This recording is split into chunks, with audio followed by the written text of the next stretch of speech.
नमस्कार, राधे राधे। गाज माता का व्रत तथा पूजन भाद्रपद मास के किसी भी शुभ तिथि को कर सकते हैं। यदि किसी के घर में पुत्र जन्म या पुत्र का विवाह होता है तो उस वर्ष भाद्रपद मास में इस व्रत का उज्जमन भी किया जा सकता है। यह व्रत स्त्रियां अपने संतान की लंबी आयु तथा सुख के लिए करती हैं। तो आइए शुरू करते हैं आज का ये पूरा वीडियो। इसके लिए हमें चाहिए पूड़ी। ये मैंने 2 मीठी पूड़ी और 1 नमकीन पूड़ी या फिर फीकी पूड़ी, जो भी आपके घर चलती है आप उसे लें। और इसका ये हिसाब है कि आपके घर जितनी भी गाज बनती है उस हिसाब से आपको पूड़ी रखनी है। उतने ही जोड़े आपको, मतलब कि 2 हैं तो 2 रखेंगे आप, अगर 4 हैं तो 4 रखेंगे। इसी के साथ हमने खीर ली है। अगर खीर ना हो तो आप मेवा पाक इसका भी यूज़ कर सकते हैं, या फिर कोई भी मिष्ठान, जो भी आपके घर में मिष्ठान है। अगर नहीं है, कुछ भी नहीं है, तो आप बूरे या चीनी का यूज़ कर सकते हैं। इसी के साथ थोड़े से चावल और ये जल जो हम अपनी गाज माता और गाज को अर्पित करेंगे। ये हमने रोली ली है। अगर रोली भी नहीं है तो हम हल्दी या कुमकुम या फिर चंदन का यूज़ कर सकते हैं। ये है दीपक आरती करने के लिए। ये है हमारी गाज जो कि मैंने खोल ली थी बाकी सदस्यों की। अभी मेरी गाज बची हुई है, वो मैं आपको दिखाती हूँ अभी। इसी के साथ हम लेंगे ये मिट्टी। ये मिट्टी है गंगा जी के तट की मिट्टी है, गंगौटी मिट्टी जिसे कहते हैं। अगर ये ना हो तो आप चिकनी मिट्टी का यूज़ कर सकते हैं।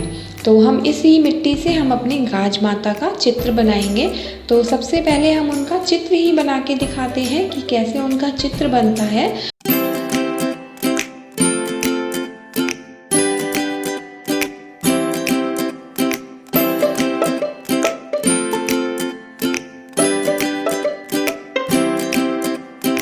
अब इनका बनने के बाद हम अपनी गाज को खोल लेते हैं। जो मेरे हाथ में गाज बंधी हुई थी उसको हम खोल लेते हैं।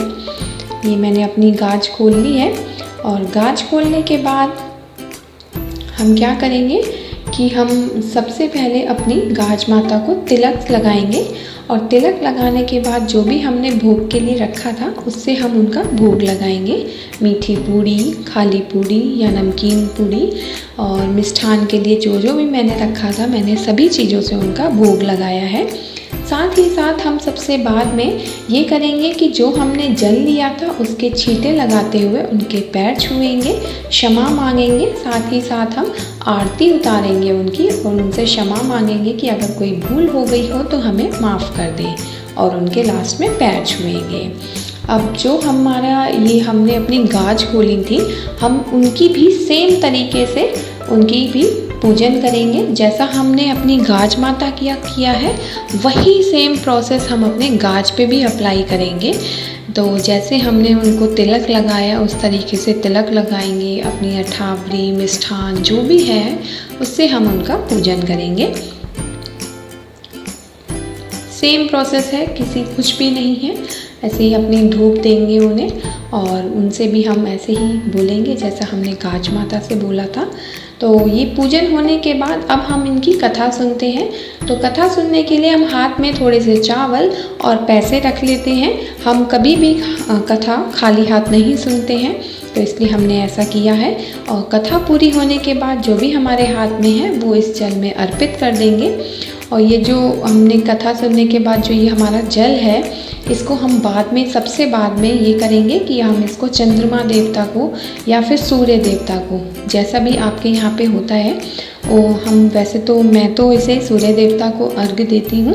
तो अगर ऐसा भी नहीं होता है तो आप किसी गमले वगैरह में अर्घ्य दे सकती हैं।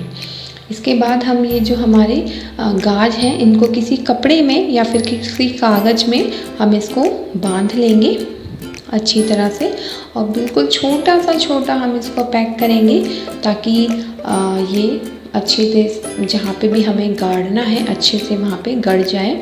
और गाँव में तो ऐसा होता है कि इनको हम जहाँ पे भैंस और गाय का जहाँ गोबर इकट्ठा होता है उसमें ही हम इनको गाड़ देते हैं या दबा देते हैं, लेकिन शहरों में ऐसा नहीं हो पाता।